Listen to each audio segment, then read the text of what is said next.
Hello! In this video, I'll show you how to disable background apps in Windows 11 to save battery, reduce RAM usage, and make your PC run faster. Don't forget to subscribe to the channel, and let's get started.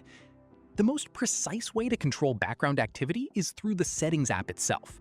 Open the Start menu, go to Settings, then Apps, and click Installed Apps. Find any app you want to restrict, click the three dots next to it, and select Advanced Options.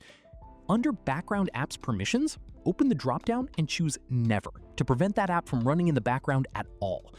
Repeat this for any apps you do not need active in the background, such as Mail, Maps, or Microsoft Teams.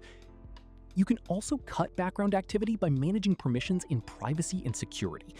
In Settings, go to Privacy and Security and scroll through sections like Location, Camera, Microphone, and Notifications. For each one, you can toggle off the permission for individual apps or disable it globally for all apps at once. This approach not only reduces background processing, but also tightens your privacy by preventing apps from silently accessing your hardware. With these three adjustments, your PC will use less RAM and battery from day one. Leave a comment below telling me which method made the biggest difference for you. Don't forget to like and subscribe. See you in the next one.